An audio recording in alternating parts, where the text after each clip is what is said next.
Boa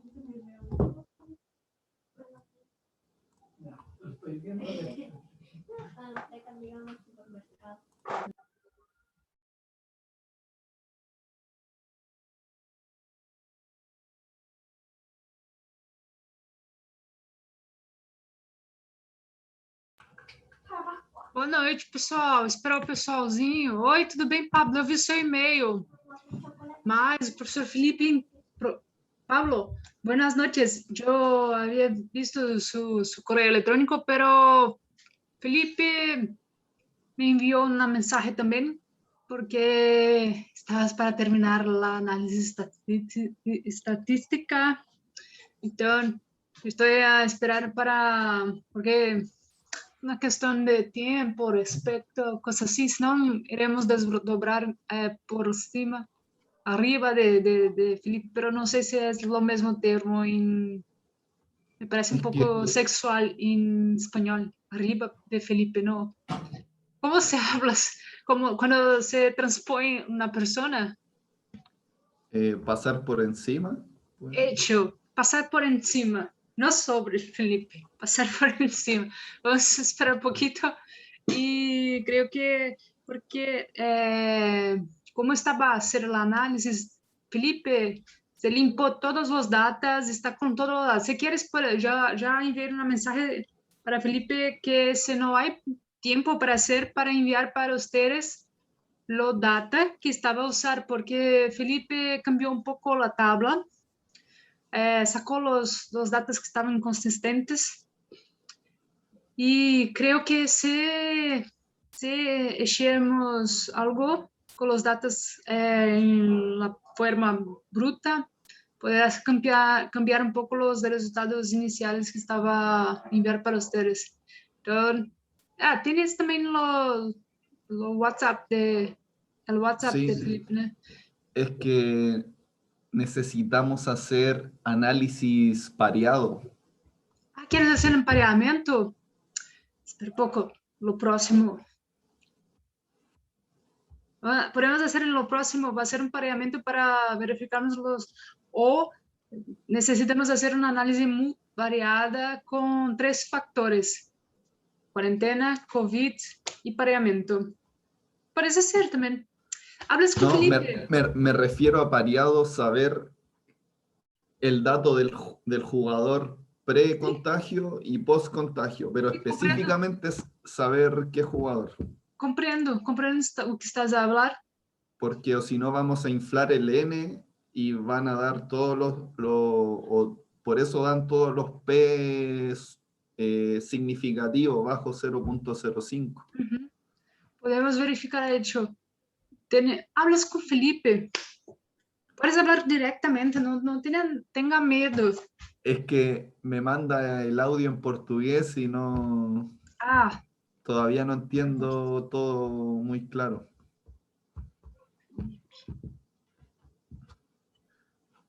yo también no comprendo nada que Felipe está a hablar porque hablas como una persona que estás a vivir aquí en Río de Janeiro y aquí tienes un acento muy diferenciado que cuando hablan S, la letra S, hablan X. Por ejemplo, la mesa es la mecha. Es como la parte Andalucía no sé si ya se fue en España, pero hablan como si tuviesen una cosa en la boca. Claro, Hablan, claro, entiendo. espera un poquito. Voy a hablar con él aquí. Y queríamos solo analizar los yogos.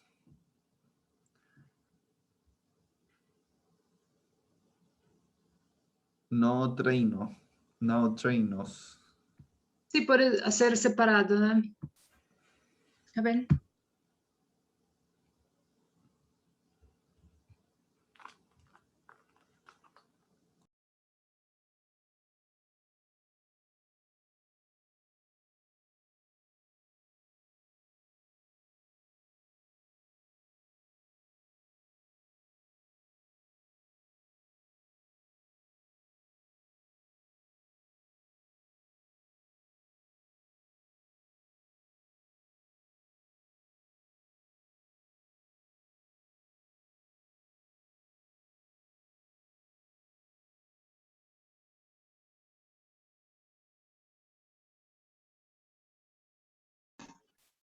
Tchau.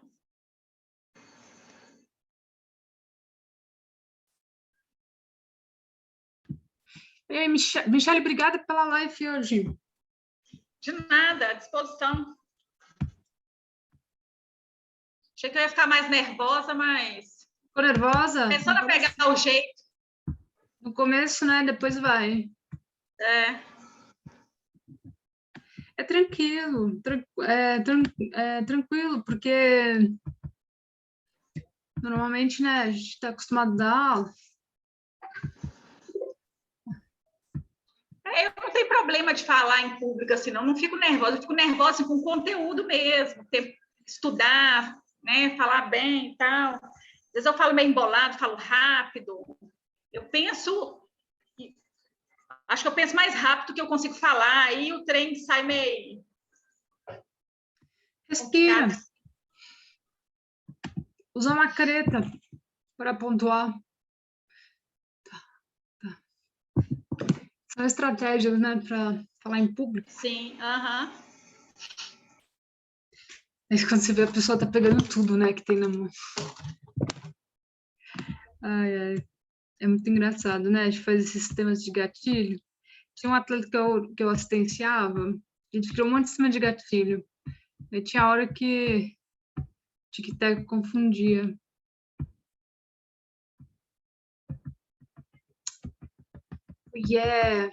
Como é que vocês estão? Vocês conseguiram ler o texto da aula? Pode ser sincero, que é normal. Se não leu, não leu, tá tudo bem. Ninguém vai morrer por causa disso. Consegui ler, não. Tô agarrada aqui fazendo um treino, um artigo, formatando ele, finalizando ele, o dia inteiro sentada, minha bunda até tá achatada. Esperar o pessoal, eu tenho certeza que os outros também não tiveram dificuldade de ler. Porque quando você manda na sexta é mais fácil, porque as pessoas têm final de semana, né? Mas quando você manda alguma coisa na quarta, mais difícil da pessoa conseguir conduzir alguma coisa. Isso aí, pessoal. Vou, então, compartilhar aqui com vocês minha tela. Já estamos gravando. Só fechar um texto aqui que eu estou trabalhando.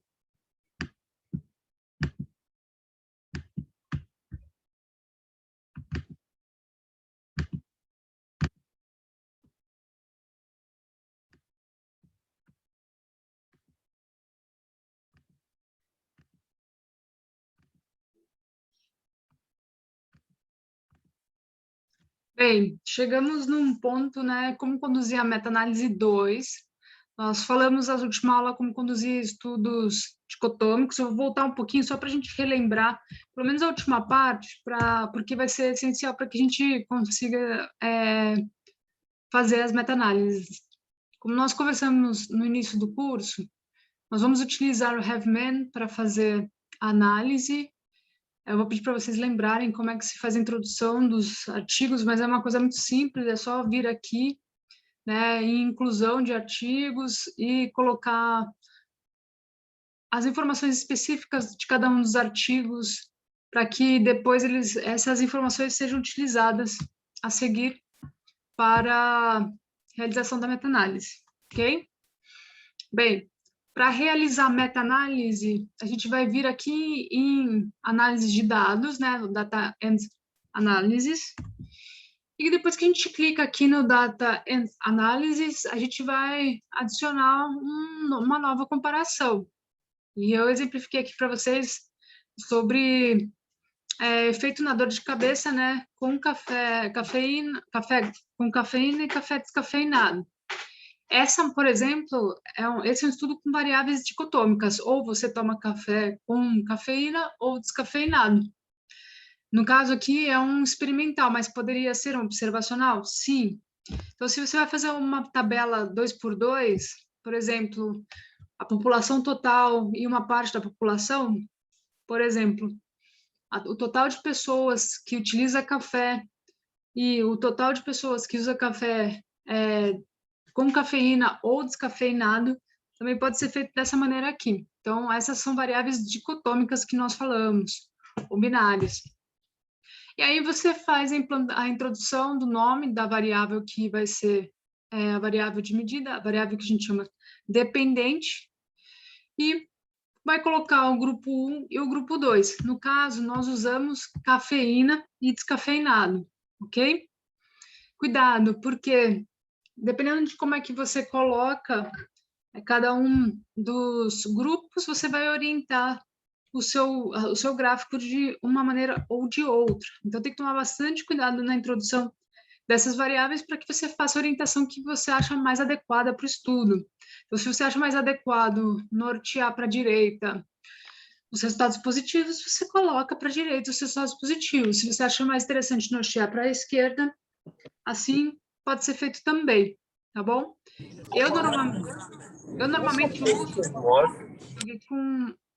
normalmente uso a orientação para a direita com resultados melhorados, porque eu uso o padrão matemático de resultado positivo para a direita e resultado, Se você entra, tá? e resultado negativo para Porque eu não tenho como entrar.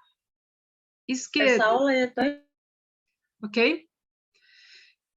E, em seguida, logo depois que você desenvolveu, né, essa definição dos grupos, você vai apertar Next e vai entrar nessa imagem, né, que vai mostrar para você os métodos estatísticos disponíveis para aquele tipo de dado.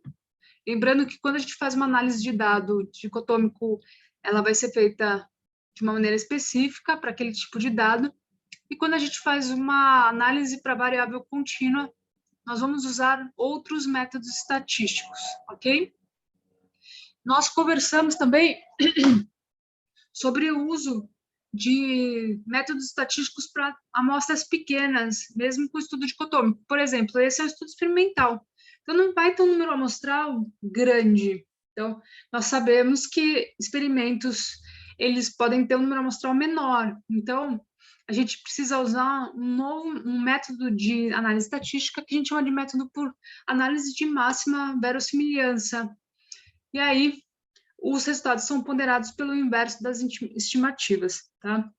Não que a variância inversa não faça dessa maneira, mas ela não vai usar análise de verossimilhança, preconizando algumas questões que os outros dois métodos preconizam. Para dados binários, normalmente a gente faz o efeito da mensuração por odds ratio, risk ratio e a diferença do risco, dependendo do que se quer ver, tá? A gente já vai discutir isso com calma daqui a pouquinho.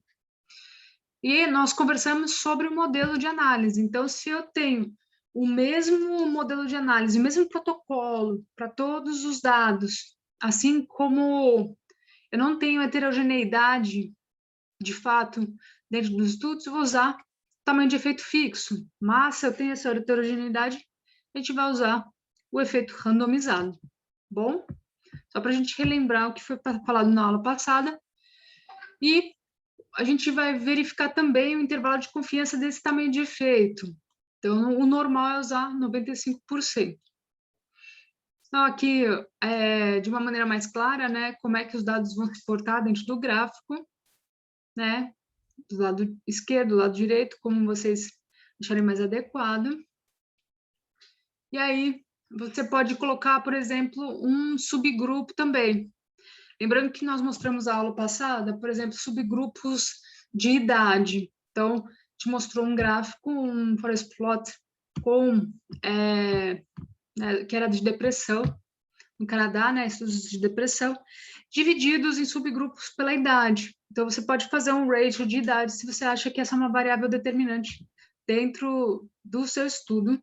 E a gente vai discutir um pouco hoje como é que você vai descobrir essas variáveis determinantes e como é que a gente vai fazer a estratificação de acordo com essas variáveis, ok? Então, aí você faz a introdução dos artigos dentro da plataforma, né, logo em seguida, e pede para rodar a análise, finish. E aí você vai ter essa planilha maravilhosa com o nome dos estudos, subgrupo, aqui os eventos de dor de cabeça, o total de pessoas que participaram em cada um dos estudos, aqui também eventos de dor de cabeça com café descafeinado, e o total de pessoas que participaram dos estudos que estavam ingerindo café descafeinado. Aqui, na quinta coluna, na sexta coluna, vocês vão ver o peso de cada uma dessas análises de tamanho de efeito. Quando a gente falar sobre o peso, a gente já vai falar diretamente da análise de tamanho de efeito. Ele pode ser dado em percentual dessa maneira, ou por tamanho de efeito, 0,1, 0,2, 3, 4, 5, até 1,0. Ou até mais, dependendo do peso que aquele estudo mostrar, tá, pessoal? E aqui, o risk ratio, né, intervalo de confiança do risk ratio. Então, aqui, notem que aqui no gráfico, a gente tem um diamante ou um losango, né, que vai mostrar o tamanho de efeito geral de todos os estudos em geral, tá bom? Então, aqui a gente tem aqui logo abaixo a heterogeneidade pelo tau square, né? Como se fosse uma espécie de quadrado, se você for falar grosso modo, né? A gente tem uma comparação aqui para verificar a heterogeneidade entre os estudos. E a verificação do tamanho de efeito também, e a significância dessa heterogeneidade, que vocês podem observar também por esta equação. Tá? Então, foi isso que a gente comentou no final da aula passada, só para relembrar. Bom, chegamos na segunda aula que a gente vai falar um pouco sobre os dados contínuos, mas antes da gente começar a falar sobre os dados contínuos, merece destaque o fato da gente ter 3 tipologias de análise que podem ser utilizadas durante a nossa disciplina. Mas nós temos incorporado dentro da disciplina as aulas de modelo de tamanho de efeito fixo e efeito randômico, que são meta-análises básicas. Para alguns estudos, a gente vai usar meta-regressão também, que é uma maneira de observar a dependência entre tratamentos, diferentes variáveis para o mesmo desfecho, ok? E como é que eles estão conectados dentro dos estudos. Então, é um estudo um pouco mais explicativo. A gente vai fazer só com alguns mesmo, porque é difícil, como são muitos grupos, não dá para a gente rodar meta-análise, meta-regressão para todo mundo e nem convém, porque tem estudo que, se você só colocar o modelo de efeito randômico, ou até mesmo o modelo de efeito fixo, que é mais difícil, a gente já consegue ter uma inferência boa para poder publicar meta-análise, não precisa necessariamente fazer uma meta-regressão. Bem, vamos falar um pouquinho sobre esse gráfico aqui da meta-análise. Como nós estávamos falando, aqui vocês podem observar diamante, né? Esse losango aqui, que ele vai simbolizar a combinação de todos esses estudos. Então, ele vai dar o tamanho de efeito relativo a todos os estudos que foram colocados nessa meta-análise, tá? O resultado de cada um dos estudos vai ser mostrado pelos quadradinhos. Então, cada quadradinho vai ser referente a um determinado tamanho de efeito do estudo, ok? Quanto maior o quadradinho, essa representação gráfica ela é importante. Então, quanto maior o quadradinho, normalmente maior é o tamanho de efeito. Então, mais impacto esse estudo tem. E uma coisa que é interessante, mais precisão, na verdade, melhor dizendo, esse estudo tem. Se você notar aqui, olha só, esse estudo tem um quadradinho bem pequenininho e uma linha, né, que é o intervalo de confiança, maior. Então, ele vai mostrar maior variação entre os resultados, o que deixa ele menos preciso. Então, o desfecho ele é menos preciso. Mas, se você olhar um quadradão desse aqui, olha, quadrado, concentrado, grande, você vai observar que os dados são mais precisos. Quando você pegar os dados para observar, você vai ver que esses dados eles têm mais proximidade entre si, o que deixa o desfecho com um tamanho de efeito mais interessante para meta-análise, ok?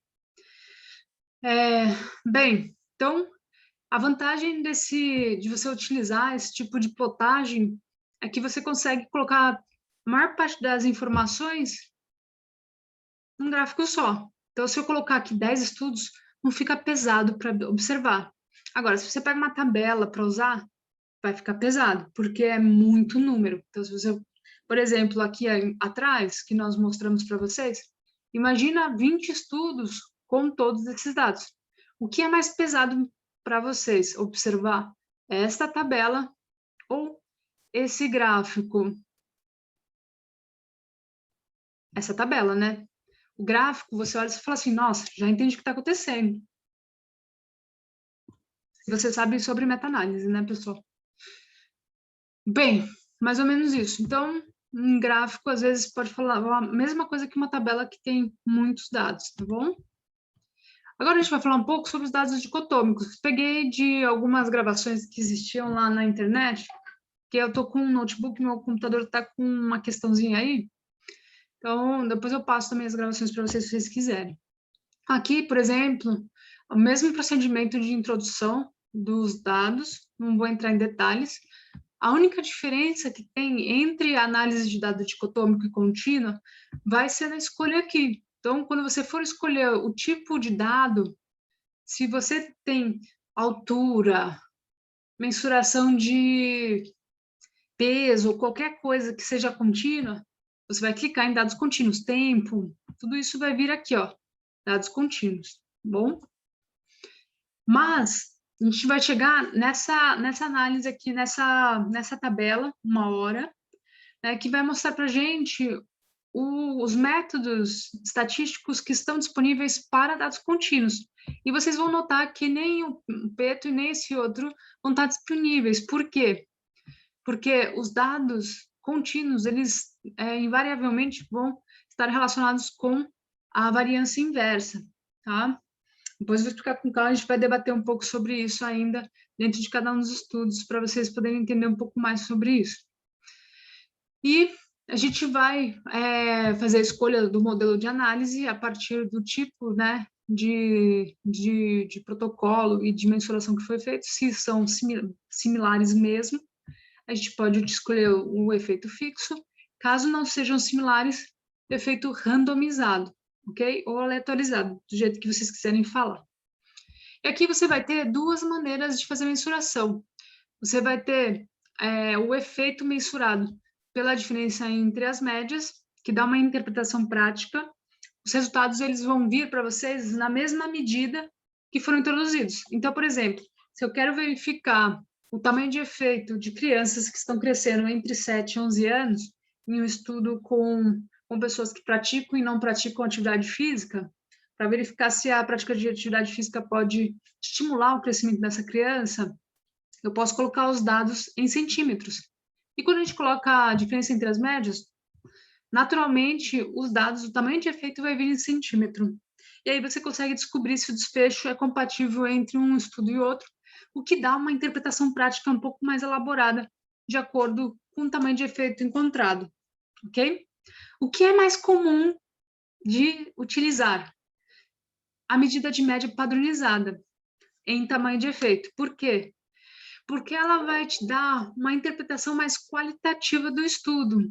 E, ao mesmo tempo, a padronização da média, ela, de certa maneira, permite que você utilize o mesmo desfecho para diferentes métodos, digamos assim, porque ela está interessada no tamanho de efeito. Então, a grosso modo, você não precisa se preocupar tanto com a maneira que aquilo foi mensurado. Então, por exemplo, percentual de gordura. Mesmo que eu analise pelas 7 dobras de Pollock, somente os estudos que usaram 7 dobras do Pollock, muitas vezes a relação que um avaliador de um estudo, independente do outro estudo, completamente diferente, a relação que eles têm não é compatível muitas vezes, porque você não tem uma validação entre os estudos entre si. Por exemplo, tem estudo aqui no Brasil que não vai ter compatibilidade com o estudo da Rússia e assim consecutivamente, ou até mesmo o erro de calibragem tem erros sistemáticos. Então, se você usa percentual de gordura como a variável pré-pós para verificar o efeito de um determinado treinamento na perda de gordura, você vai usar a diferença entre as médias das variáveis se tiver um compasso descalibrado aqui no Brasil, ou até mesmo a própria população, estilo de vida, tem uma diferença muito grande entre uma medida e outra. Você tem que considerar esse tipo de erro, tá? E a média padronizada, ela vai te ajudar nisso. Ela vai te qualificar os estudos através do tamanho do efeito entre uma média e outra, e não vai considerar efetivamente a interpretação naquela determinada unidade, tá? A gente está falando de uma medida indireta também, né, pessoal? Se você for fazer uma medida direta que tem precisão, alta precisão, vale a pena fazer essa medida por variáveis através da média de diferença, ok? Mas se você sabe que não consegue, você não consegue considerar essa precisão toda, vale a pena utilizar a média padronizada, que vai te dar o tamanho de efeito e tem também uma interpretação qualitativa super boa. Aqui, só para vocês poderem observar, no próprio Heavman dá para você fazer a estratificação por subgrupo, né? Para a gente poder verificar o tamanho de efeito de um determinado subgrupo. Por exemplo, a Eliane estava falando sobre o estudo de PAP na última aula que nós tivemos.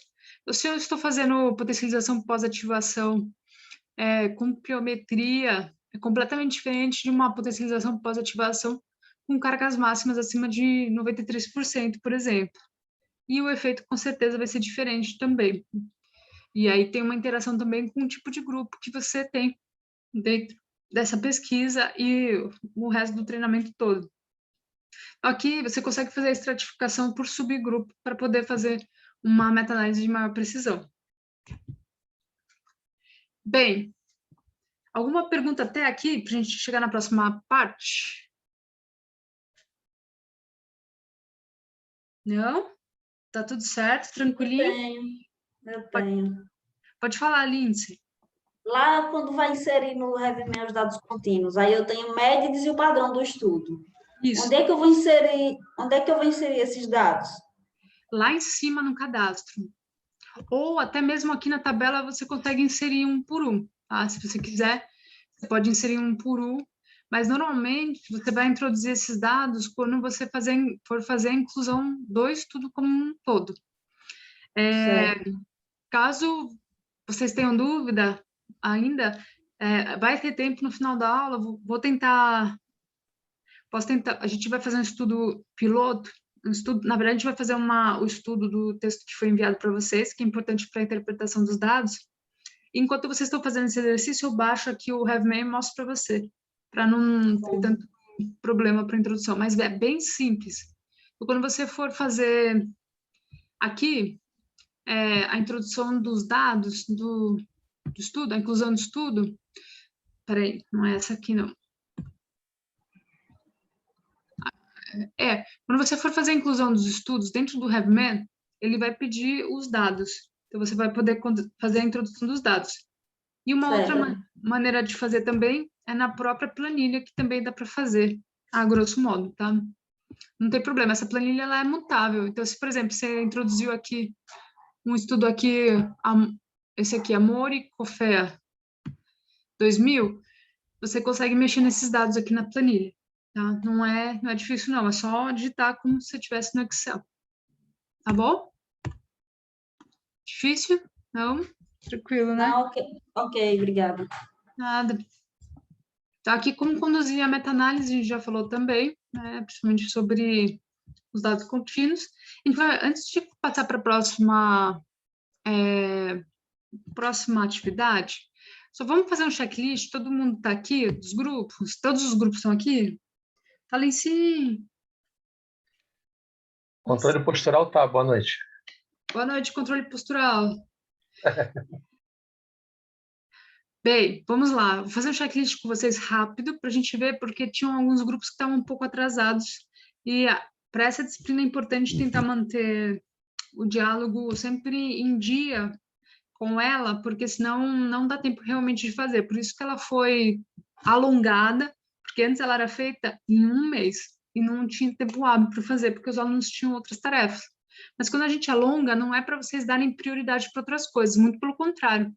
É para vocês pensarem que eu tive que alongar realmente por conta dos alunos não darem conta da disciplina e saíram trabalhos que normalmente poderiam ser trabalhos de primeiro estado superior, que a gente chama, né? mas acabaram em extrato B1, B2 por conta da ausência de tempo para poder elaborar, tá bom? Então, a primeira coisa que a gente tem que se perguntar agora é se a minha pesquisa, a minha revisão está com validade interna. Então, eu vou pedir para vocês avaliarem, dentro do coração de vocês e dos estudos de vocês, se todos vocês já estão com a definição do pico, dentro da metodologia, o tipo de participante, a intervenção, se tiver uma intervenção, ou o tipo de observação que vocês estão fazendo, o tipo de comparação que se espera dentro dos artigos e os objetivos nos métodos. Será que todo mundo já conseguiu fazer? Conseguiu definir isso? Tiveram alguns alunos que vieram me chamar para modificação de trabalho, né? Agora, nessa altura do campeonato. Então, deem uma olhada nisso, porque a gente está num estado meio emergencial. Estamos há 3 semanas de finalizar tudo e enviar para as revistas. É importante ter essas definições. E eu queria que vocês fizessem um checklist essa semana na realização, na coesão da estratégia de busca. Tiveram alguns diálogos também semana passada, né, sobre a estratégia de busca. Algumas pessoas queriam fazer só em uma base de dados. Impossível para meta-análise, tá? Isso não é levado a sério. E uma coisa que eu sugeriria, para quem queria só usar PubMed, usa o Lilac, Cielo ou outras bases de dados menores, não há problema. O importante é que você use algumas bases de dados, não somente uma, que isso não é sério para o que a gente está fazendo. Uma outra coisa que eu quero que os grupos façam, pelo menos nas próximas reuniões, eu vou mandar isso para vocês como checklist mesmo, é a verificação dos critérios de inclusão e exclusão, se eles estão bem elencados e se eles estão de acordo com os estudos que vocês estão coletando, tá? Se eles estão bem escritos já dentro do trabalho de vocês, os resultados parecem ter aplicabilidade prática para a educação física, isso é importante. Ah, professora, meu trabalho é sobre estresse oxidativo. Mesmo estresse oxidativo tem uma aplicação prática. Se não tem, tem que ter uma aplicação teórica muito boa para ser publicado dentro da nossa área, tá? Bom, a gente já falou do pico também, né, que precisa ter dentro do trabalho, então a gente tentar utilizar esses critérios de inclusão e exclusão muito bem definidos dentro do trabalho. Queria saber, gostaria de ver com vocês se vocês já conseguiram realizar acho que a gente já viu, vocês já conseguiram ver a parte qualitativa dos trabalhos. Tem trabalho que eu estou devendo, que eu lembro, na parte de triagem, mas, em geral, os grupos estão independentes. Eu gostaria de saber se vocês estão já conseguiram terminar a parte qualitativa da metodologia do trabalho de vocês. É uma pergunta mesmo, não é uma retórica.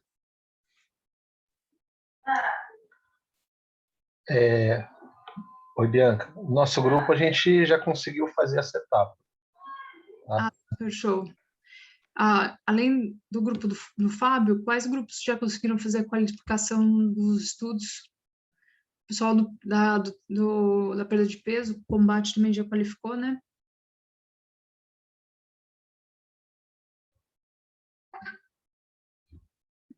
Bem, vamos passar mais um item do checklist. Queria saber se vocês já realizaram a extração de dados padronizados com e sem vieses, né? Que tem a ver com a retirada dos estudos que não passaram na qualificação, ou se todos qualificaram dentro dos estudos. Isso é muito importante para a gente saber os problemas que existem em cada uma das áreas, né? Das disciplinas da educação física, subassuntos, né?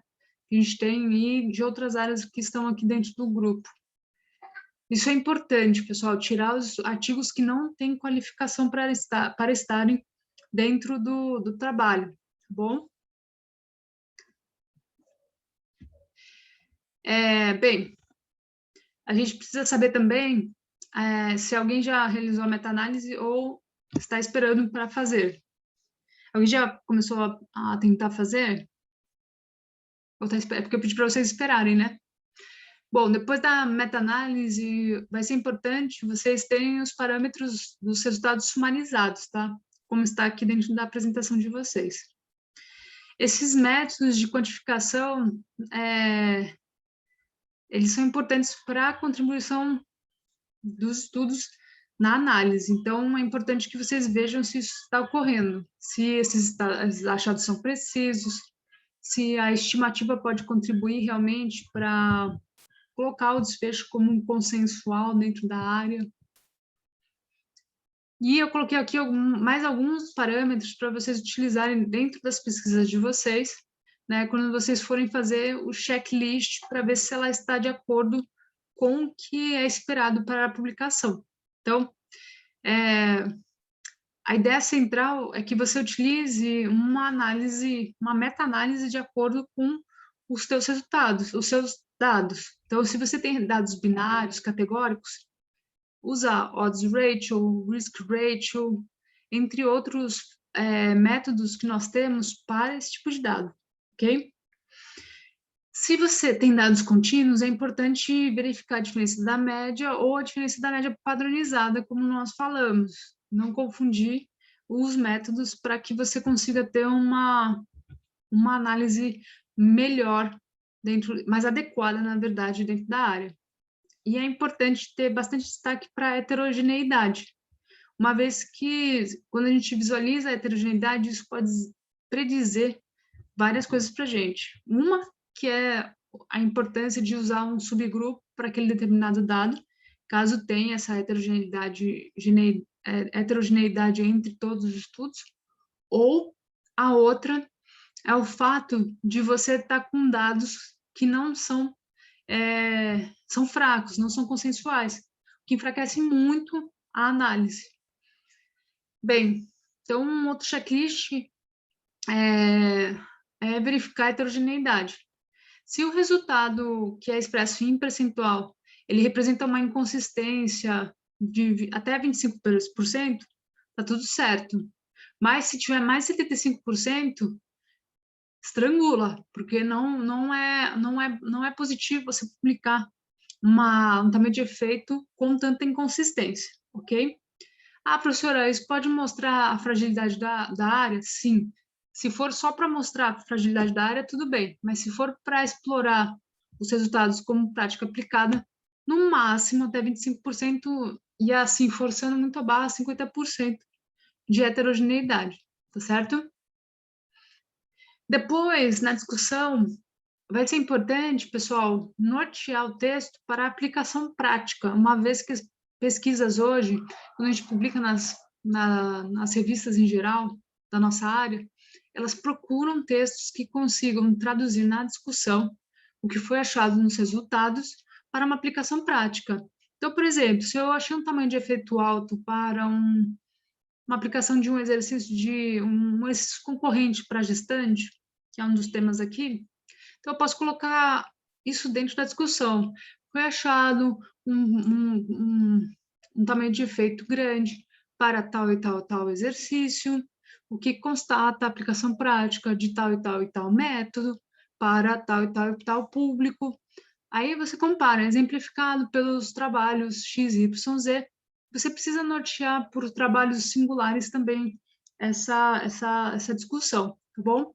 Então, esses são alguns itens que a gente precisa se atentar dentro da discussão, uma vez que essa vai ser a nossa última aula expositiva junto com uma construção que a gente vai fazer daqui a pouquinho, tá bom?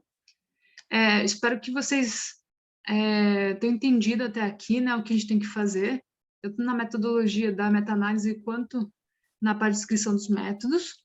Na discussão, a gente ainda vai se aprofundar particularmente com cada um dos grupos, mas o que você tem que tentar lembrar dentro da aplicação desses resultados é em transferir o que vocês vão achar dentro dos resultados matemáticos ou da tabela descritiva e qualitativa e da parte de qualificação para aplicação prática naquele contexto que vocês estão estudando. Ok? Bianca. Fala, Fábio.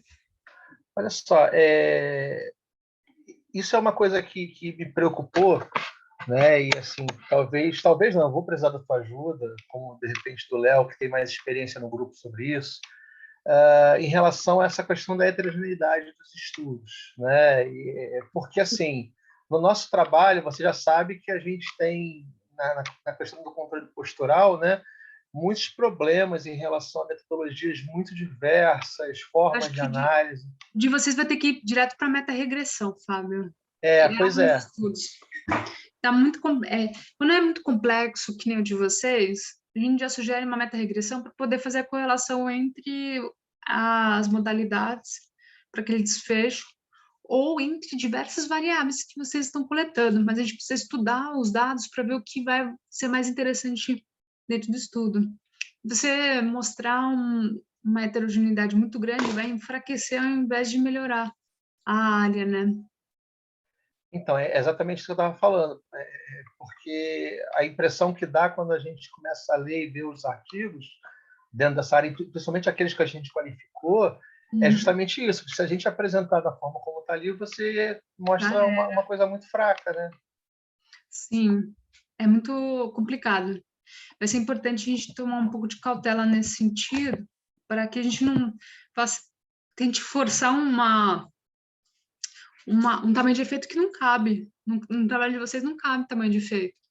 O de vocês, e tem mais uns 3 trabalhos que vão ter o mesmo problema. A gente já olha para... Por isso que eu peço para vocês sempre mandarem a planilha, para a gente dar uma olhadinha, para a gente ter uma ideia, mais ou menos, de como é que vai ser a construção da meta-análise.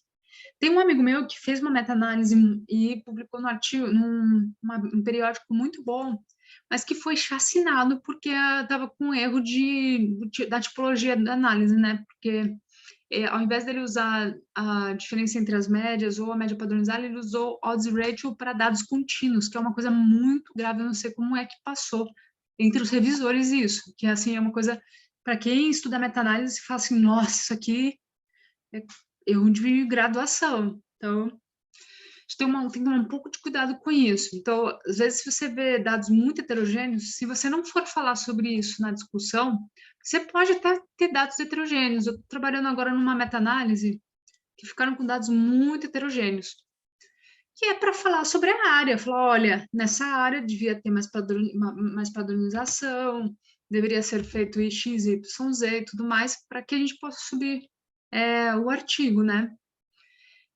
Mas se você não tem intenção de criticar a área, vale a pena, de repente, fazer uma meta-regressão direto. A gente mostra algumas correlações que existem, mas sem ter muita preocupação com relação a um tratamento associado com um desfecho, ou comparar, né? No caso de vocês estão comparando diversas modalidades esportivas, ele não deixa de ser uma análise multifatorial, porque de certa maneira, o que vai interferir no resultado é tempo de treinamento, tipo de modalidade, sexo, idade. Então, são tantos fatores que, se vocês isolarem só a modalidade e o resultado que vocês têm, vocês não vão alcançar um resultado sem heterogeneidade. Então, com certeza, se vocês quiserem minha opinião é optar por uma meta-regressão direto, sem sombra de dúvida. No caso de vocês, né? Que é um estudo cabeludo. Valeu. Mas legal.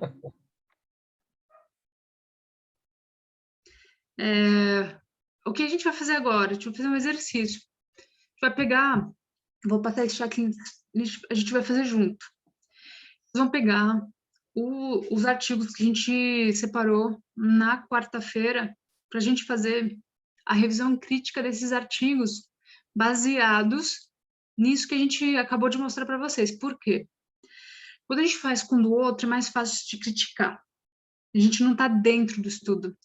É que nem quando você é revisor de uma revista, você sabe que aquele trabalho foi feito durante 2 anos, uma pesquisa de 2 anos, mas que você tem que revisar. Para você ver os defeitos, é muito mais fácil do que uma pessoa que estava inoculada dentro do trabalho durante esse tempo, porque você já está... você não está nem associado afetivamente com o trabalho e muito menos viciado naquela determinada leitura, né? Que é o que acontece muito com nós, professores e alunos, acadêmicos em geral, quando a gente está dentro de um trabalho, então a gente fica meio viciado naquela leitura. Então, qual que é a ideia central? Cada grupo, na última aula, selecionou um artigo para observar somente a meta-análise que foi feita. Nessa aula, a gente vai fazer uma revisão de cabo a rabo, por quê? Para a gente poder verificar o quanto aquela meta-análise ou aquela revisão sistemática é sustentável, e mais, a ideia central é que vocês aprendam a revisar a revisão sistemática e a meta-análise antes de começar a escrever a discussão e os resultados de vocês. Por quê?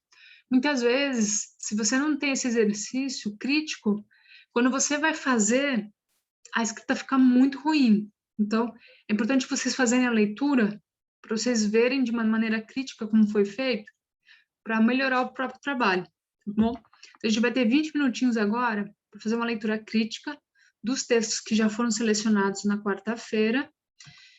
E aí, vou pedir para vocês pegarem os trabalhos de vocês, que eu vou deixar a câmera aberta aqui, a gente vai passar cada um dos itens com esses artigos. Então, vocês têm 2 minutos, dá para vocês pegarem o artigo e abrirem, né, no computador de vocês?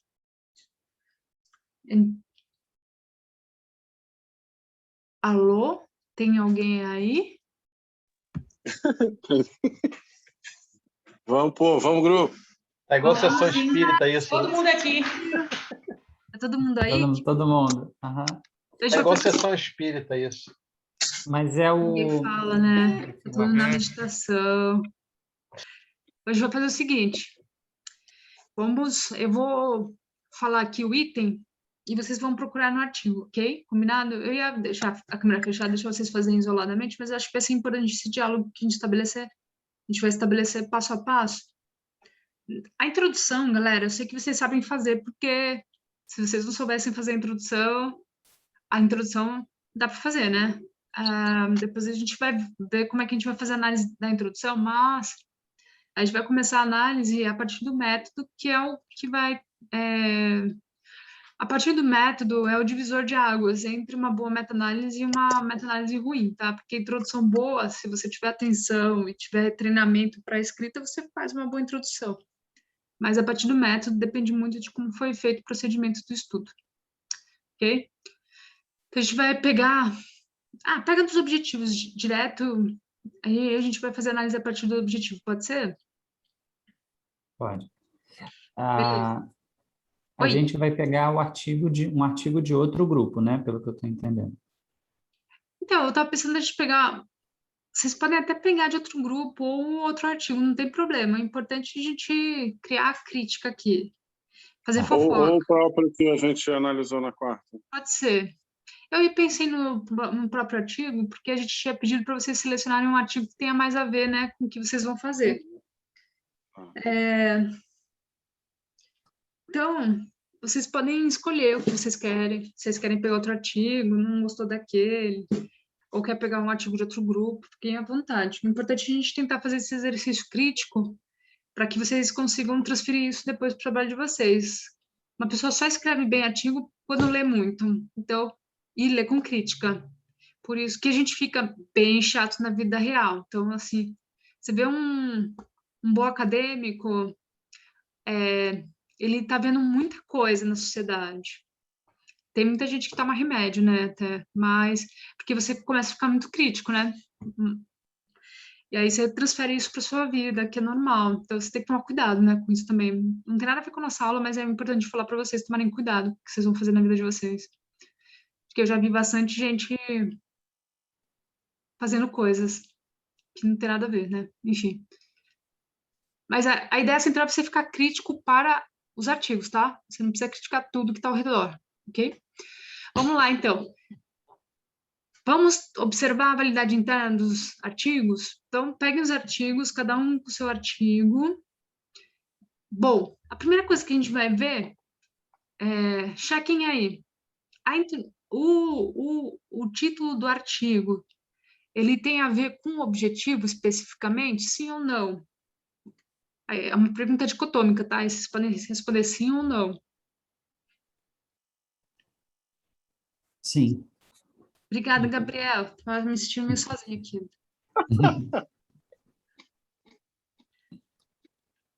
Esse riso é sim? Não, eu sou do grupo do Gabriel, tô rindo de... Fim de nervoso. Quase, é isso mesmo. Então, beleza. Então, a gente já conseguiu visualizar o objetivo e o título, né? O título vai mostrar o delineamento do estudo e os objetivos do estudo. Então, eles precisam estar muito compatíveis, né? Esses 3 fatores. Na verdade, o título, o objetivo, o delineamento. Beleza. Todos os artigos que vocês pegaram têm os participantes e os critérios para elencar os participantes? Ou a condição do artigo? Por exemplo, condição de comparação?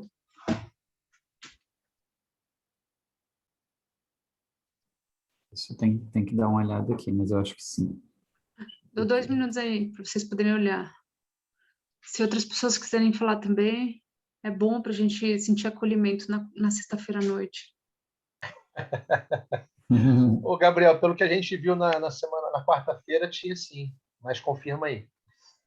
Tem. Ele faz o seguinte, ele coloca como critério a sensibilidade do teste, especificidade, valor de verossimilhança positivo, negativo. Tem sim.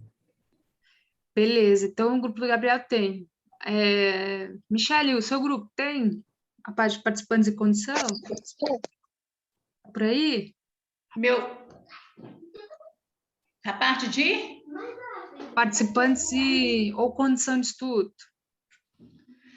Então, os participantes, a gente colocou atletas, qualquer tipo de atleta. No artigo que você está analisando, lá do chinesinho.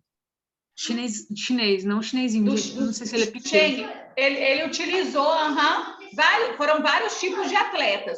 Ginastas, vários tipos. Até eu acho que atletas dentro de colegiado, né? Quando é atletas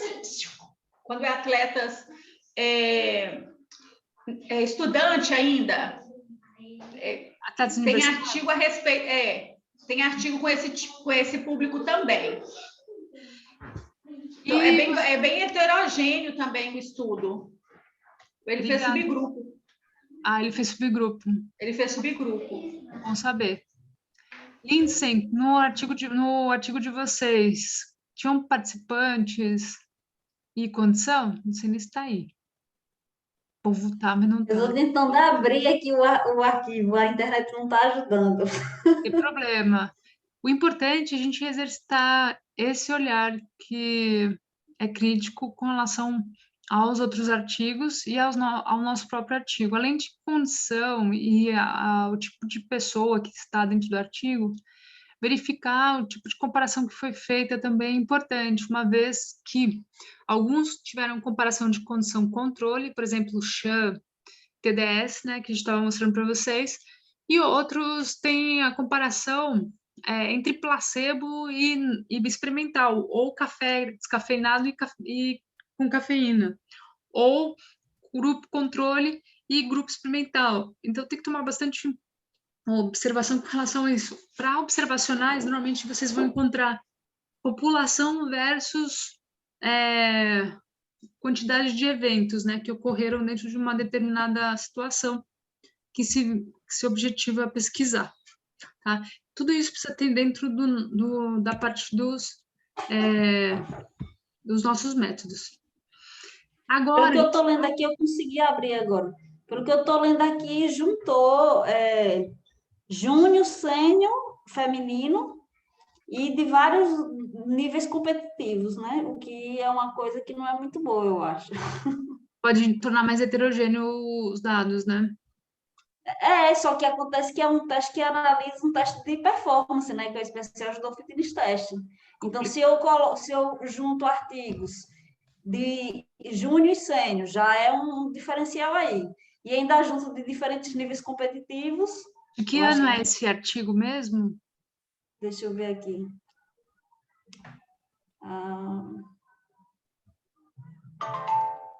2014. Ele já é antigo. É por isso, naquela época não tinha muita coisa sobre meta-análise, né? E a estratégia de busca nesse artigo, ele foi abrangente? Ele fez busca em mais de 3 bases de dados? Deixa eu olhar aqui. Pesquisou em PubMed, sim, PubMed, Scopus, Sport Discos, na Federação Internacional de Judô, num monte de lugar, tá aqui. Está bem ampla, né? Alguém teve alguma... Porém, Oi? as palavras-chave eu achei que foram reduzidas. Quais foram as palavras-chave? Judô especial, judô fitness test, family e woman. Bem reduzido mesmo. Ainda mais que você pode colocar outros termos que podem female, né?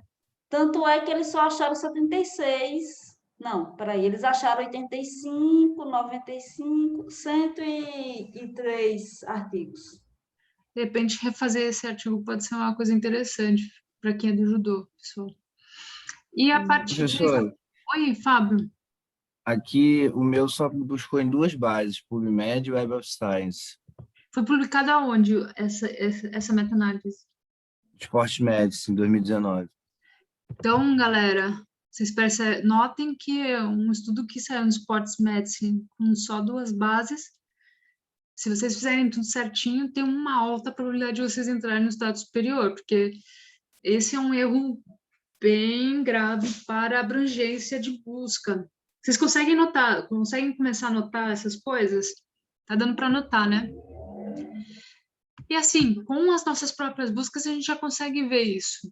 E uma outra coisa que eu gostaria que vocês visualizassem aí nos artigos são os critérios de inclusão e exclusão. Eles são rigorosamente seguidos? Dá para perceber isso no artigo? O nosso, ele inclusive tem uma tabela para cada um deles. Aliás, o que mais tem no nosso é tabela, né, Gabriel? Sim, ele vai mostrando aqui no Esse Prisma. para cada um deles, né? De inclusão e de exclusão. Exatamente. O tipo de atleta ou participante, a condição estudada, tudo isso? Sim. Se tem controle, não? Interessante. Isso daí... Já no meu artigo não está claro, não, os critérios de inclusão e exclusão, não. Mas vou te mandar e-mail da autora para você puxar a orelha dela. Bianca, posso te fazer uma pergunta do estudo? Porque eu fiquei muito... Normalmente as revisões sistemáticas, até onde eu entendo, eu vejo que elas servem para avaliar os métodos, os ensaios clínicos e tirar uma resposta se aquele tratamento, aquele método de avaliação, etc., funciona. Essa revisão sistemática, ela avalia quais são os métodos de avaliação de queda que efetivamente têm maior robustez para poder definir se o paciente vai cair ou não, e cria um sistema de avaliação de queda a partir disso, a partir desses testes que tiraram melhor nota. Você pode fazer isso, entendi. Eu não sabia que isso podia ser feito. Validação por meta-análise, né? É como se ele criasse um novo método de avaliação, entendeu? Ele cria um novo método de avaliação. Pode fazer sim.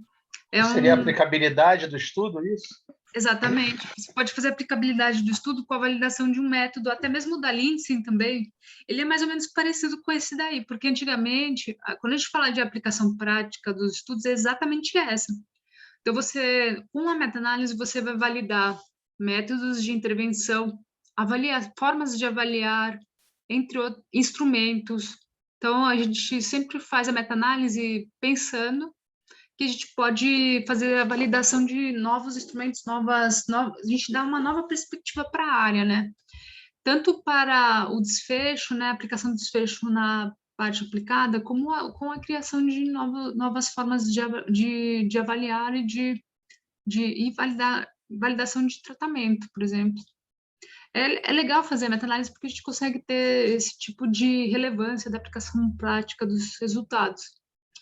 Tanto na vida diária, no cotidiano das pessoas em geral que trabalham naquela área, como também na parte de pesquisa, né? Porque uma vez que você valida, por exemplo, ano passado eu escrevi um artigo que não é uma meta-análise, era um artigo com dados originais do MMA, né? Então, um banco de dados bem sólido, mais de 3.000 análises. E aí, a partir daquelas análises de contexto, a gente fez uma transferência para um treinamento de circuito baseado no contexto de luta. A meta-análise ela vai fazer basicamente isso, ela faz uma transferência do que é achado dentro dos estudos, né? Se tiver um tamanho de efeito consensual, porque se tiver muita heterogeneidade já não dá para fazer isso, mas se não for tão heterogêneo, com certeza é possível de fazer validação de método, por exemplo. Aí tem uma coisa nesse estudo que eu não sei se dá para considerar uma limitação dele, que é o seguinte, ele usa a probabilidade pós-teste a partir dos testes que ele elencou, que são os melhores, para poder definir um percentual de risco de queda, né?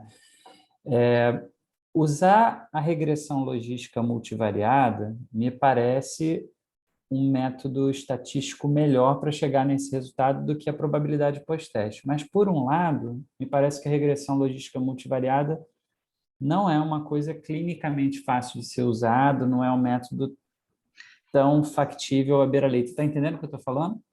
Então, é que eles não sabem fazer. Mas análise... a meta-regressão não é difícil de fazer. Que você faz é o mesmo sistema que a gente faz para a regressão multivariada. Então, a gente cria algumas correlações de sistema de componentes de matriz, né? Dos componentes de matriz, e depois verifica a determinância de cada um dos componentes pelas correlações que existem. E aí você tem um coeficiente, que esse coeficiente a gente pode usar como uma equação específica para verificar a probabilidade de determinância de uma determinada variável também. Então, se você quiser usar primeiro uma meta-regressão e depois fazer a probabilidade, é mais indicado, porque aí você consegue ver em sistema de 3D, né? Porque você vai ver o que está mais próximo do que e a interação entre as variáveis que você coloca na meta-regressão para ver a determinância daquela determinada variável dentro do desfecho. Então, isso poderia ser uma limitação ideal, então talvez fosse mais adequado, posso dizer assim, usar uma meta-regressão antes para depois fazer uma regressão. Entendi. Eu acho que você fez uma ponderação bem pertinente, Gabriel, com relação aos resultados. A gente vai entrar em resultado ainda, mas essa observação ela é importante, porque se você tiver um resultado primário de baixa qualidade, ou até mesmo secundário como esse, isso vai interferir em intervenções, né, que acabam sendo falsamente exageradas ou não existentes. Então, que é assim, é muito grave, assim, para ser sincera, porque é que eu não sei como é que foi feito, eu não posso falar do estudo sem ler, né? Como é que eles fizeram essa relação probabilística. Porque tem diversas maneiras de fazer relações probabilísticas, até mesmo usar a inteligência artificial para criar pesos e verificar a determinância e a correlação entre elas.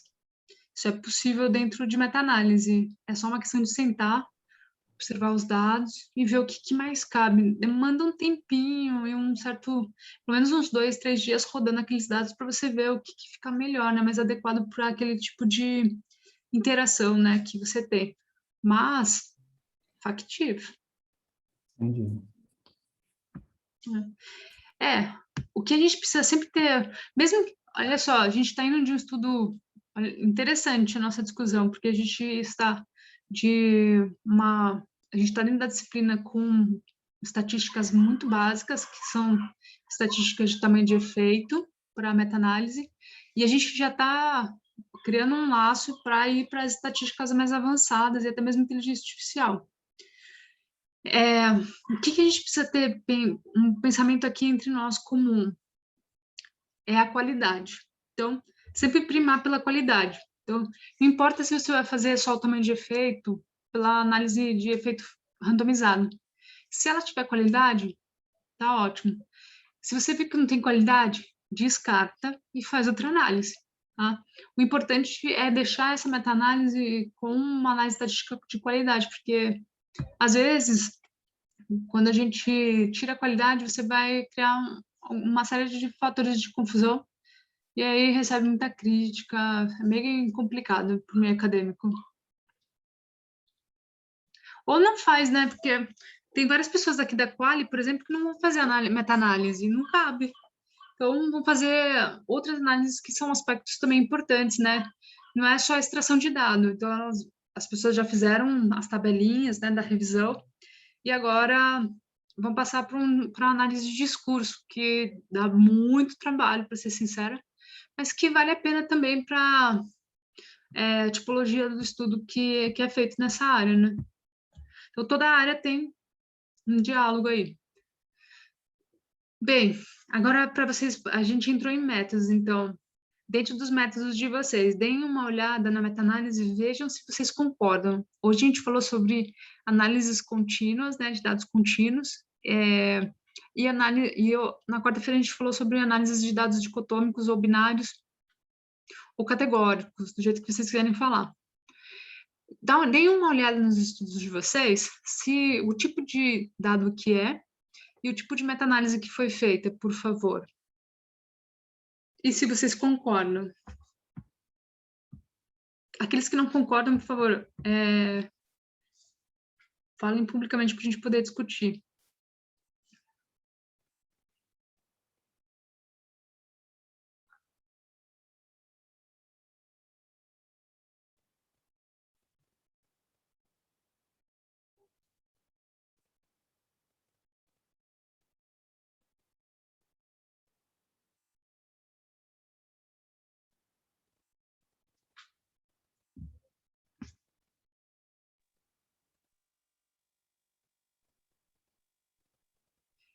Tá, vamos lá. Deem uma olhada na meta-análise, deem uma olhada no efeito que foi feito. Todo mundo concordou com o efeito? Agora, todo mundo, observem aí se todo mundo fez a análise de inconsistência e o I quadrado. Ele vai medir a quantidade de diferença que existe entre um estudo e outro. A gente comentou a aula passada, está no texto que a gente vai avaliar. Não sei, estou na sexta-feira nessa aula aqui, né? Vocês devem estar em silêncio, assim. Deem uma olhada. Pode falar, Gabriel. Estou procurando escrever aqui meta-análises no estudo, estou vendo se eu acho, estou com dificuldade para achar. Acho que poucos I de quadrado, vocês... né, que você falou, professor? O I quadrado é uma equação de inconsistência que a gente usa para avaliar a inconsistência entre os estudos. Que é heterogeneidade, né? É um índice de heterogeneidade.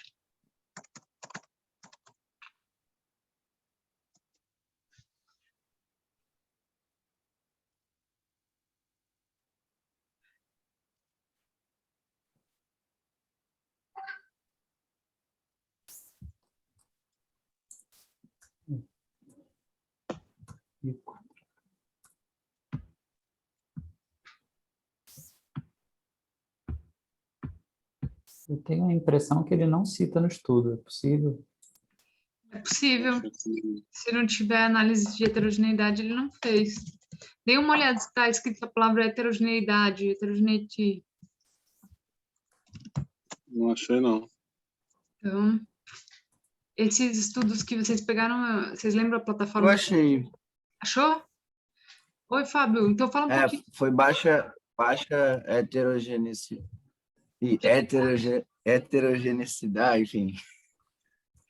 Tudo Foi bem. baixa. Foi baixa?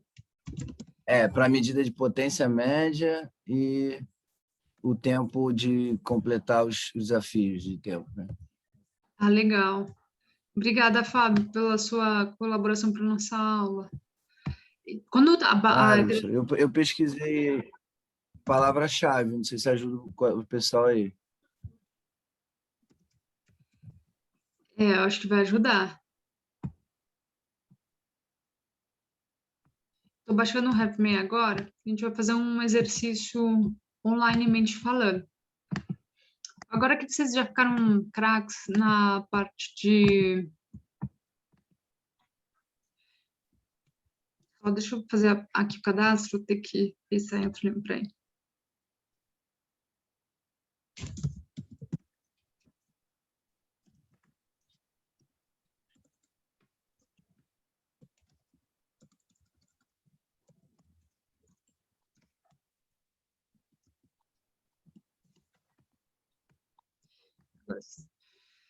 Então, Agora, qual que é a ideia central? Abram um Happman de vocês para a gente poder fazer um pilotinho para que vocês possam já começar a trabalhar com os dados de vocês, por favor. Vou deixar o texto um pouco de lado agora, para a gente poder verificar se vocês conseguem fazer a aplicação prática do que a gente viu nessa aula e na aula passada. A gente vai fazer a aula passada, mas não deu tempo. Então, vamos fazer nesta aula.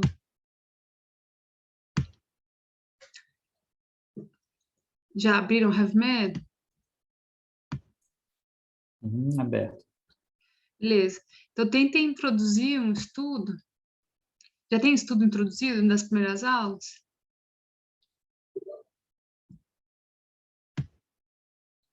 Vou abrir o meu aqui.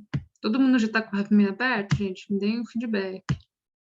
Mesmo aqueles que não forem fazer, tá? Para vocês aprenderem a fazer, não tem problema se você não vai fazer a meta-análise. Para vocês, vocês aprenderem a fazer. Pelo menos sair da falando, nossa, sei fazer meta-análise.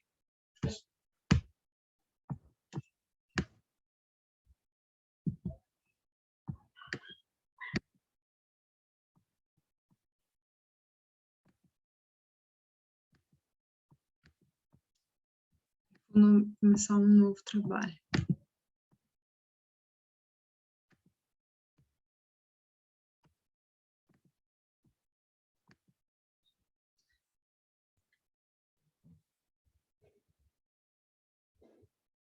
Vocês querem que eu compartilhe com vocês minha tela? É bom, né?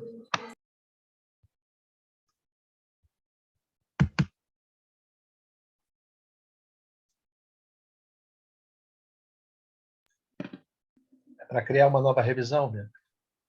Isso, cria uma nova revisão para a gente poder introduzir os dados, vocês passarem por isso, gravar, fazer transferência do que a gente fez na aula expositiva.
Todo mundo conseguiu passar pelo procedimento, galera?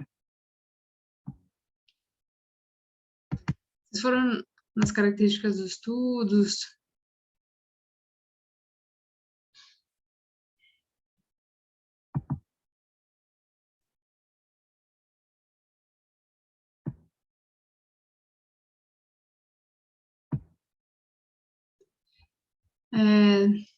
Vou abrir aqui, tá? Para vocês poderem ver. Eu estou sem nenhum estudo nesse computador, mas vamos lá. Bem, vamos lá.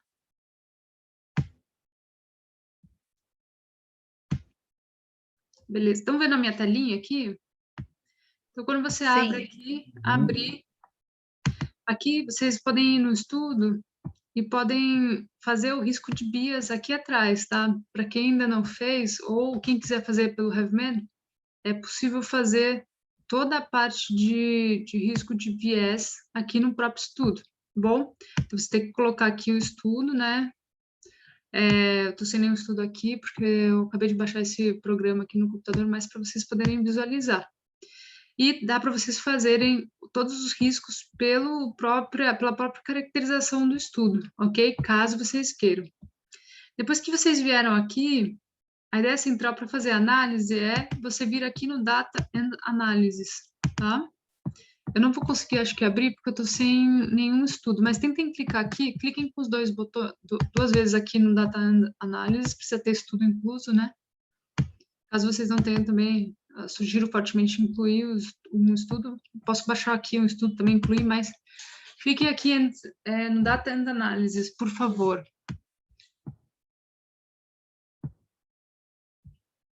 Duas vezes, papá. Ou com o botão direito, tanto faz.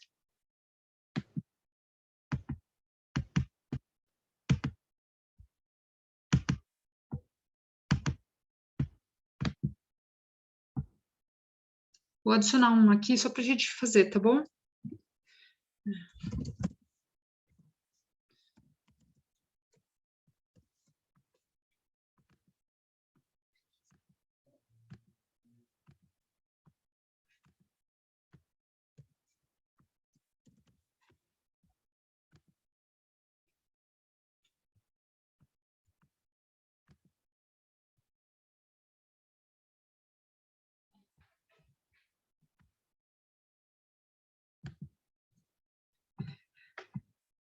Tá.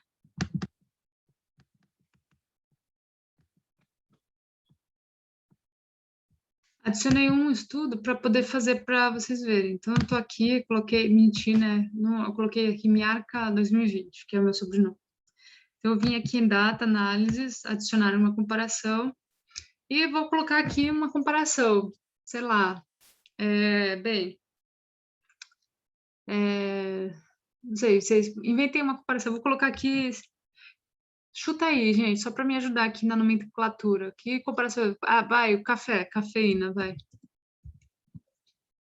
O café versus placebo. Ok? Faz de conta, tá? Isso daqui é fictício. Todo mundo está acompanhando aí, pessoal? Todo mundo está fazendo? Eu ainda não estou conseguindo nem inserir o estudo. Não? Não, meu HeavyMan, não sei o que aconteceu, desformatou, ele não está aparecendo. Vou mostrar para vocês, então. Para inserir, para quem ainda não inseriu, clica duas vezes aqui. Ó, quando você clica duas vezes, ele vai abrir. Aí você clicou duas vezes, aqui está referências aos estudos, né? Clica com a direita aqui em incluir estudos, vai no maisinho, inventa um estudo aí. Bota sobre o nome de vocês. Vou colocar aqui Brabec. Brabec, tá ótimo. 2021, beleza? Inventem algum estudo aí de vocês. Até aqui todo mundo já está acompanhando? Sim. Beleza. Só admitir aqui que a Vitória caiu, voltou. Então, todo mundo está acompanhando? Next. Bom, eu coloquei aqui só dados publicados, mas tem alguns estudos que colocam dados não publicados, entre outras coisas, né? O ano já saiu no automático. Você pode adicionar alguns identificadores, mas se você quiser só deixar assim para a gente começar a ver lá o negócio da meta-análise, pode ser também. E aí, ele vai perguntar se você quer adicionar um subgrupo ou um novo estudo. Então, aliás, um novo estudo, aí você pode tentar adicionar um novo estudo, ou adicionar um novo estudo com outra seção, tá bom? Então, a gente não vai adicionar nada disso, que é só para a gente poder ver como é que faz a meta-análise. Professora? Oi, Lucas. Dá para adicionar o estudo através de algum link direto, igual no EndNote, por exemplo, ponto risco? Fazer importação? Não. Importação? Não. Então, assim, o que você pode fazer, por exemplo, coloca só o nome aqui. Agora eu vou ensinar a avacalhar, né? Mas métodos e métodos, né? Se você quer só usar meta-análise e não quer usar o resto do HeavyMan, também tem como fazer isso. É porque quem vai usar o HeavyMan, não, a gente está usando porque é gratuito, pessoal, mas quem vai usar normalmente quer fazer um cadastro automático na Cochrane, ou Cochrane, do jeito que vocês quiserem falar, tá bom? Então, assim, quem vai usar o HeavyMan já quer fazer a protocolação, o protocolo do estudo para validar e tudo mais, que nem vocês já fizeram para o Próspero, também não tem essa necessidade. O que é interessante para a gente, para a disciplina, é a estrutura do HeavyMan, para seguir a estrutura, porque ele é uma caixa fechada, não tem como errar, a não ser que você não use. É uma caixa fechada e com certeza vai ser uma boa publicação caso vocês usem certinho. Mas faz de conta que eu não quero introduzir todos os estudos. Posso colocar aqui só o nome do estudo, vou lá em análises, que nem eu vou fazer agora, né? No método, esse método aí que a gente está falando. Então, aqui eu tenho o nome do estudo. Aliás, desculpa, o nome da minha comparação. Cuidado, então, aqui, porque, por exemplo, tem alguns estudos aqui que têm diferentes desfechos. Se o desfecho é diferente, o estudo é diferente, né? Então, aqui, por exemplo, o meu desfecho é café versus placebo, faz de conta para desempenho. Mas eu poderia avaliar aqui também, no mesmo tipo de estudo, uma outra substância. Então, por exemplo, também tenho dentro dos meus estudos, sei lá, chá verde versus placebo, também pode ser. Ou, se eu quero avaliar um outro desfecho, eu também tenho que modificar aqui a comparação que vai ser feita, tá bom? Tomem cuidado só com isso para não criar confusão. A não ser que eu queira colocar o chá verde como subgrupo, mas tem que tomar cuidado também. Subgrupo é subgrupo, tá bom? Então, aqui, vou finalizar, adicionar um novo resultado, né? Nessa janelinha, a gente vai escolher o tipo de dado. Tá todo mundo nessa janelinha já? Esperar vocês chegarem aqui. Eu já estou. Já tá? Mais alguém? Eu vou colocar dicotômico por ser mais difícil, tá? Um pouco mais difícil. Não é difícil, né? É só escolher o negócio. Você já chegou aqui no tipo de dado que você quer.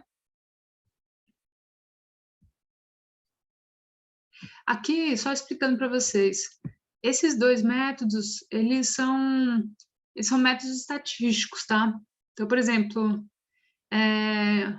se eu quero fazer uma meta-análise de uma meta-análise, eu vou escolher outro método, por exemplo, essa variância inversa aqui, se eu quero comparar a variância inversa dos estudos, eu posso escolher esse daqui, entre outros fatores. Mas para a gente, para essa aula mais básica, não vamos confundir, vamos usar só o dicotômico e o contínuo. Dicotômico, vamos lá. Experimental, a cafeína, para mim, né? E o controle é o controle. Então,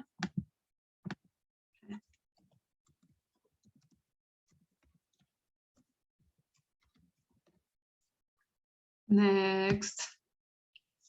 O controle vai ser placebo para mim. Deixa eu voltar. Errei. Aqui vai ser placebo. Vai ser cafeína versus placebo, né? O grupo 1 vai ser cafeína.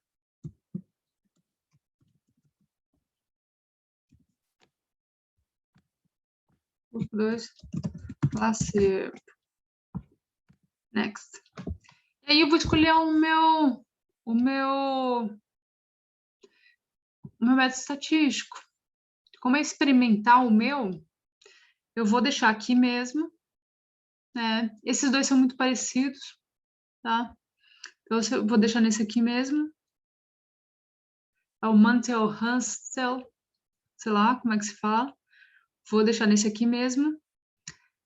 Só que eu vou pegar diferentes estudos, mas com a mesma quantidade de cafeína. Aí eu vou deixar em fator fixo. Mas, poxa, eu não tenho segurança da aplicação disso. Eu vou colocar o método randomizado. Normalmente, esse tipo de estudo que é mais controlado, a gente coloca fixo, mas faz de conta que não tenho muita segurança. Eu posso colocar randomizado para ver o que dá, tá, pessoal? Não tem problema nenhum. Mas vou deixar no fator fixo por uma questão de metodologia mais aplicada, por enquanto. E eu quero ver o risco de lesão com uso de cafeína ou não. Se aumenta a quantidade de lesões ou reduz a quantidade de lesões musculares pela cafeína servir como antioxidante. E coloca aqui next. Aqui vocês vão escolher o intervalo de confiança que vocês querem. O normal é escolher 95%, né? Mas tem outros intervalos de confiança que também são utilizados, 90% e 99%. Vamos lá. Aqui você pode escolher se você quer de todos os dados ou somente dos subtotais, tudo isso. Bom? Para mim, o que vai para a esquerda, se, por exemplo, vai reduzir o fator de risco, então eu vou colocar aqui cafeína, que vai reduzir meu fator de risco. E aqui, placebo. Vai escolher isso, tá, pessoal? A escala, vocês também podem escolher a escala, se vocês quiserem. E se vocês querem que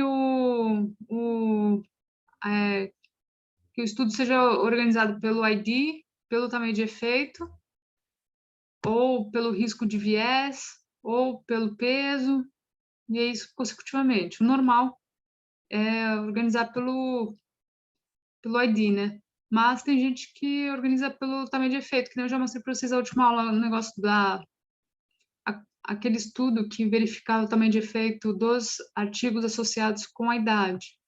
Ele organizou o gráfico pelo tamanho de efeito, que ficou bem legal, tá? Então dá para fazer também. E aí, se você quer adicionar um subgrupo aqui, se você quiser adicionar um subgrupo, você coloca adicionar subgrupo e continua fazendo as suas interlocuções aqui. Então, chá verde. Não, subgrupo não vai ter mais chá verde com a cafeína. Subgrupo aqui são mulheres e cafeína, assim consecutivamente, tá bom? Deixa eu... Opa, fechei aqui sem querer.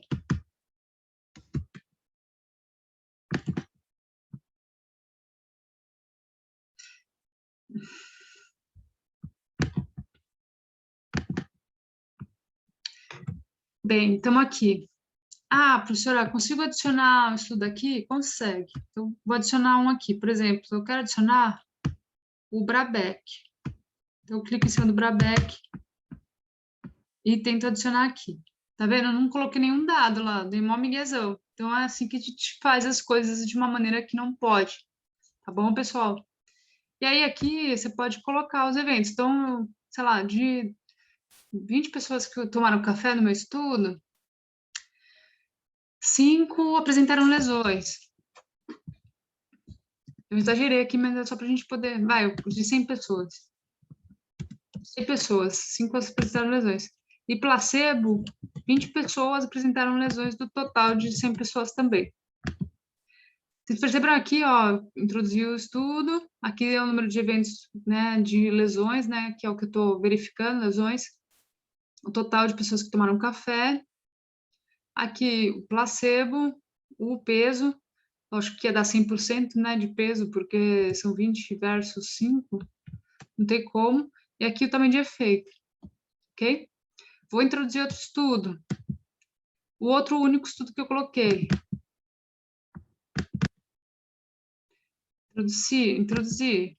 Tá aqui, minha ARCA 2020. Então, eu coloquei aqui 3 pessoas que apresentaram lesões para 200 pessoas. E aqui, no placebo, cerca de 7 pessoas. Oi. Vamos dizer que eu fiz essa tabela aí e eu escolhi lá para organizar por ano. Aí eu me arrependi, eu quero voltar. Onde é que eu clico para voltar? Dá para você organizar de maneira diferente. Deixa eu só dar uma olhadinha aqui, porque eu não lembro. Eu sei que dá, Lindsay, mas eu não lembro ao certo o caminho para isso. Deixa eu só ver aqui, que eu acho que vai ter que clicar aqui de novo no estudo. Deixa eu ver aqui.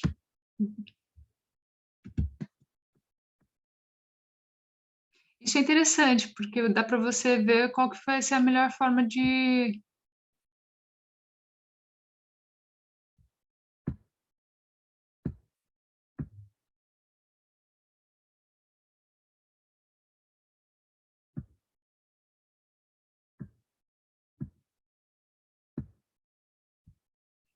Então, aqui, tá vendo aqui nessa configuração? Sim, Você vai apertar na configuração, e aí ele vai beleza. você vai conseguir mudar a configuração dos dados. Daí, vamos observar você quer pelo quê? Pelo tamanho de efeito? Vamos ver? Effect size. Foi que o meu eu escolhi pelo ano, mas aí não ficou legal, não. Aí eu vou mudar. Vou colocar pelo ano. Apply. Vamos botar o ano aqui. Porque, por exemplo, no seu caso, isso é importante, né? O negócio da tempo movimento por ano, né? Sim, sim. Seria interessante. A gente pode fazer por ano também. E aí a aplicação. E assim consecutivamente. Difícil, gente. Todo mundo conseguiu fazer? Dúvidas? Inquietudes? Desespero? Essa é a hora. Porque depois vocês vão ficar autônomos.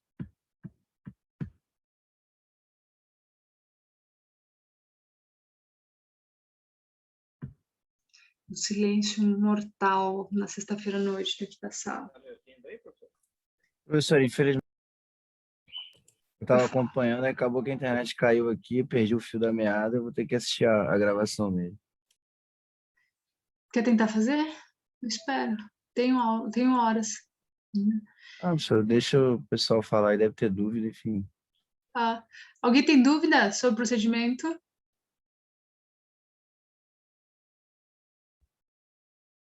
Ah, tem uma coisa que eu não mostrei para vocês. Esqueci. Posso mostrar de novo?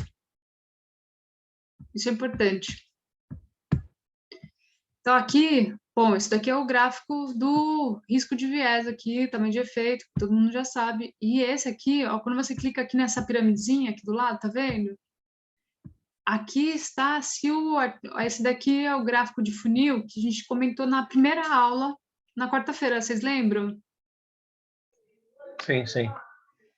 Então, é bem simples, ele já vai sair automaticamente aqui, tá vendo, pessoal? Gatos. Então, aqui, vocês vão ver se o estudo está dentro do que é esperado ou não. Notem aqui que tanto o estudo da Brabec quanto de Miarca estão dentro do funil, e tem um que está mais próximo da linha aqui, estão vendo? Mais próximo da linha e mais em cima também influencia ou não? Então, o que está embaixo, o que está em cima também influencia, são interações diferentes para essa mesma análise, tá? Você tem duas interações, uma que é log de RR, né, para ver o quanto é que os estudos estão distantes um do outro, e a outra que é só RR absoluto, o risco, o ratio de risco, né, a taxa de risco. O log é como se você fosse fazer um ajustamento dos dados, digamos assim, para você ver essa distância. Mas o que é mais importante para a gente é que ele esteja, essa bolinha aqui, as bolinhas desse gráfico estejam próximo ou dentro do funil, dentro desse triângulo aqui. E quanto mais próximo dessa linha, melhor, porque tem menor a diferença o nome. Menor distância do diamante, do tamanho de efeito aqui dentro desse gráfico. Tá vendo aqui o gráfico, tá, o losango aqui, o diamante? Ele é o tamanho de efeito geral desse gráfico. Notem aqui que esse estudo, que é de Brabec, tá vendo? Ele tem um número amostral menor, não tem? Tem. Mas, se você for observar, o peso dele foi muito maior. Os dados estão mais consistentes. Então, você vai ver um quadradão aqui, maior precisão dos dados. Quem nesse funil é Brabec e quem é Miarca? O Brabec está em cima, né? Brabec em cima. Exatamente, o Brabec em cima. O Brabec é esse daqui. Então, ele apresentou uma menor, né, fator de risco, menor erro a gente chama de viés, né? Menor erro do que o estudo de Miarca, ok? A gente faz esse gráfico funil, principalmente quando a gente tem estudos que são... Não que tenham tanta diferença ao ponto de ter diferença significativa em termos de heterogeneidade, tem uma heterogeneidade significativa, né? Mas, às vezes, você tem uma coisa que a gente chama de confusão. Por exemplo, eu tenho um estudo que é outlier, já viram isso, né, gente? Tipo assim, um estudo que, nossa, teve um resultado milagroso e os outros que tiveram resultados bem próximos. O milagroso, normalmente ele vai estar fora desse funil, né? E o tamanho de efeito pode influenciar o tamanho de efeito geral de todos os estudos. Então, é importante apresentar o funil, por quê? Se eu tiver um estudo milagroso, ele pode puxar um pouco o losango para um lado ou para o outro, tá? Lembrar que o losango nada mais é do que um dado do conjunto de estudos. Então, se eu tiver um estudo que é meio outlier, digamos assim, ele também vai puxar o losango, vai puxar o diamante para um lado ou para o outro, tá? Então, é importante mostrar quando tem esse tipo de outlier para não ter nenhum tipo de fator de confusão, pro positivo ou pro negativo, né?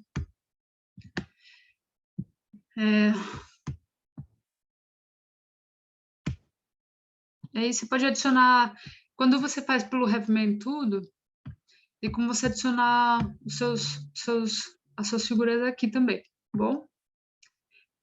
Depois dê uma olhada aqui, se você quiser também verificar outras questões associadas com análise qualitativa, quando ela existe, é só você clicar aqui para alterar também os dados e verificar essas questões associadas com os dados qualitativos, que eu não fiz aqui, eu só fiz a miscelânea para poder mostrar para vocês, né, como é que se faz a meta-análise.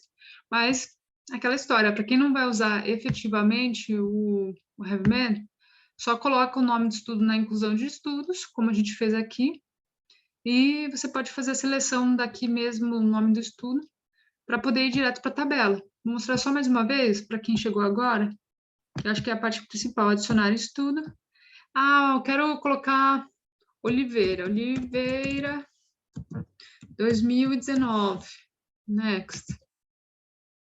Dados publicados, next. Finish. Eu já tenho o estudo de Oliveira aqui dentro.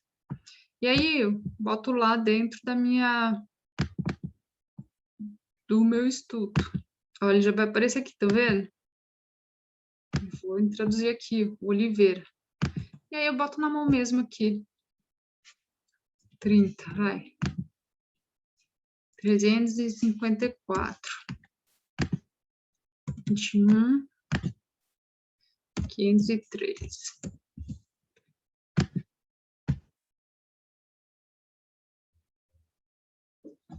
Dúvida? Deixa eu pôr um negócio mais legal. Eu tenho. Eu coloquei os números, cheguei aí, coloquei os números, mas não apareceu o gráfico das figurinhas aí, não. Quer compartilhar para a gente ver como é que tá o seu? Sim, pera. Apareceu isso? Vem direto. Tá aí um pouco. Dá uma olhadinha. Deixa eu só... Pronto, pode começar aí, Lindsay. Eu vou fechar o meu HaveMan, tá? Tá. E essa aula é mesmo para a gente poder fazer esse checklist e verificar esses detalhes antes de vocês começarem a fazer a meta-análise na semana que vem. Tá vendo? Só um minutinho que ele já vai aparecer. É que você não colocou... Coloca os dados, por favor. Bota lá. Primeiro, desculpa, Lindsay, pega naquela configuração, vai lá naquelas duas... Isso. Vai em métodos de análise, por favor. Tudo certo? Detalhes da análise. Tudo certo? Gráfico. Tudo certo?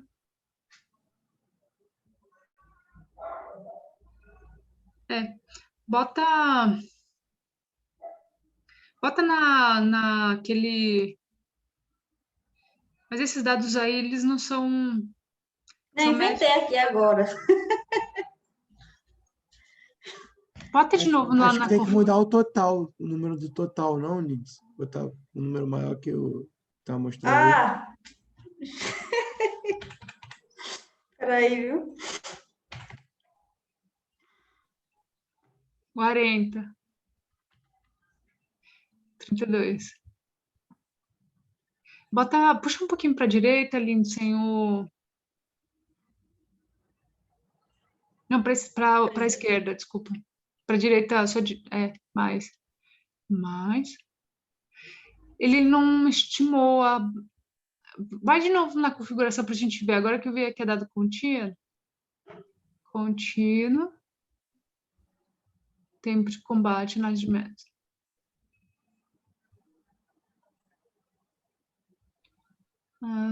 Tá tudo certo aqui. Tá tudo certo. Tá tudo certo. Ok. Ai, não sei por que não saiu. Bota 100 no total ali, vê se muda. Fazer o quê? No total, botar 100. É porque a média e o desvio padrão não são... Na verdade, o total eu acho que é igual... É porque, assim, o número de participantes do estudo, ele vai ficar no total. A média e o desvio padrão são os resultados do estudo. O desvio padrão está super alto, mas eu acho que é assim mesmo. Eu acho que ele vai considerar como não paramétrico, né?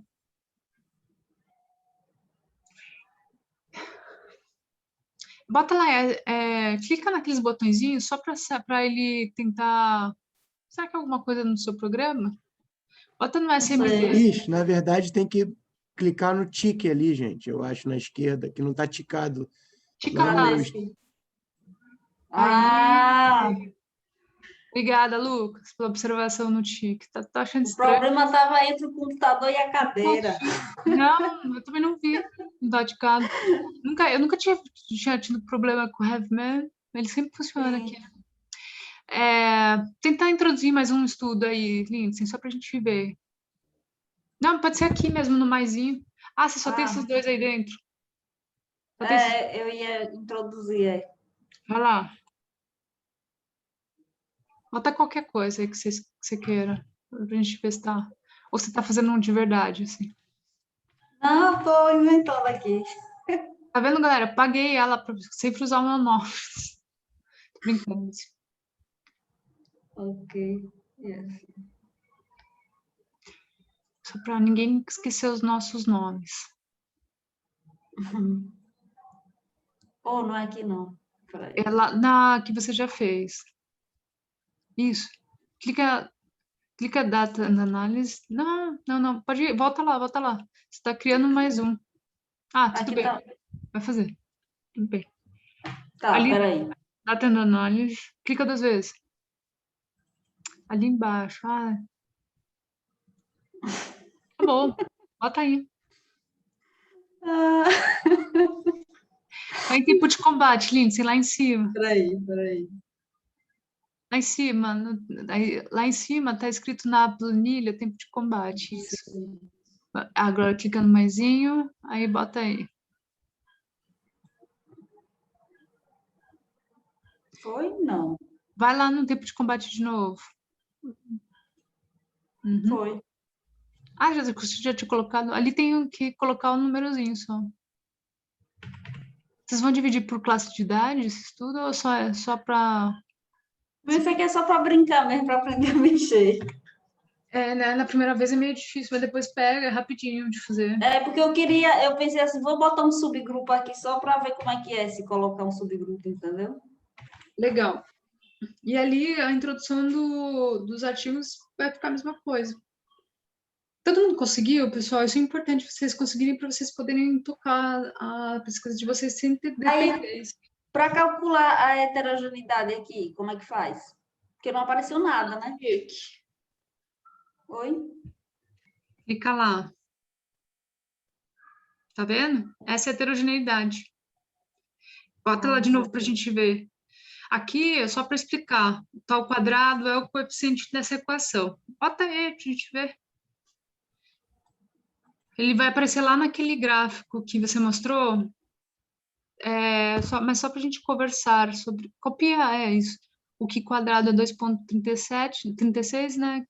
Ou tem lá o grau de liberdade, e depois o valor de P, que é 0,31. P, 0,31, é significativo, sim ou não? Não.